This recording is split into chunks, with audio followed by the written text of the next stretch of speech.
jump in. How do you plan on raising the $45,000 you need?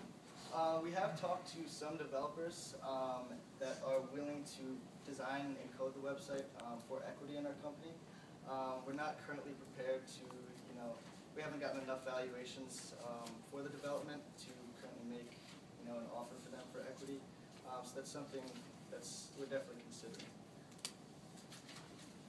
Who are your target market?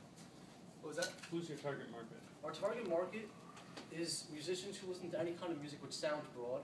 However, we bring the musician to the listener. So we're different from a LinkedIn or a Facebook to where it's just we have both ends of it. So our target market is musicians and listeners. We bring them two together so we can streamline our business more properly, right to the consumer. Are you planning on still offering collaboration opportunities? Yes, down the road. There's a lot of applications that are currently being developed in the mobile collaboration standpoint. The technology really just isn't there yet. The speed of the internet isn't there. As you see with Skype, it skips often. So you can't really live jam with anybody yet. So we're waiting for that technology to develop, and as it does, we can build up a user base on our website, build content with our musicians, so that when we roll out our application, we can throw the content on there, and listeners can scroll through the content on their phones on the go. So. And did you find? I mean, one of my questions earlier, based on your concept, was intellectual property rights. Because if someone is collaborating, and then you were proposing having someone being a producer, at the end of the day, what if the other person who's collaborating doesn't agree to that, and the other person publishes it?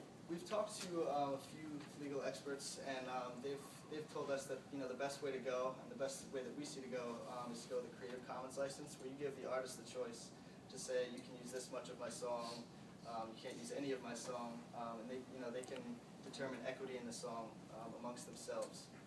So there's a few sites out there like indavamusic.com and compose.com that use that model also.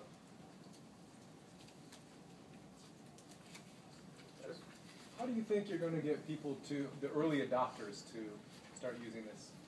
Well, we're enough. I mean, I'm a musician myself. Chris and Nick, we're both musicians. So we know enough people that we can have the initial buzz. We have enough people who are already waiting for this to come out so they can throw their tracks on. Myself, we're going to bring our songs on. We're going to get that initial buzz, and then once we do that, we can start to promote it even further. Also, we plan to host like campus events on college campuses, so maybe radio broadcasts or competitions, battle of the bands, things like that. Yeah, I didn't notice that was factored into your cost whatsoever, because obviously for you to travel to various college campuses, that's a huge cost. And that's what we mentioned in the pitch. We'd definitely be using the $1,000 for us to cover travel. What's your timeline? When would you want this to go live? Let's say you got the $45,000 today. We hope by the end of the summer to have the site launched.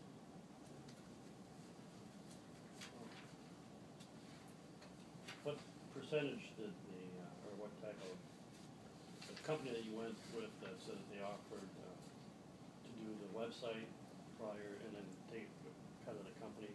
What were they suggesting? He has not given us a number on equity yet because we have to find a way to formulate an amount of worth when we hit like our final product. Once we can find that, then he will assess the amount of equity that we have to basically just have to finish up our wireframe so that they know exactly what we want and they can value, what their cost would be, and relate that to our value. 1 minute left to questions.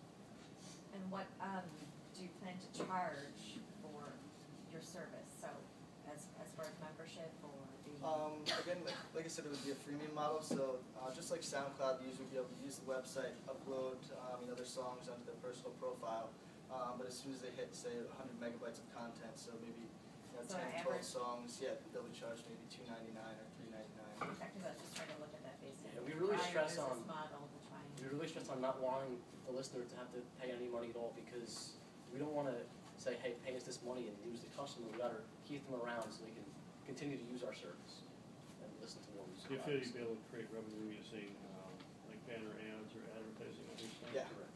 How's that factored into your we think that initially that'll be a good source of revenue for us. Scale our business model will be advertisements, but we definitely want to phase that out.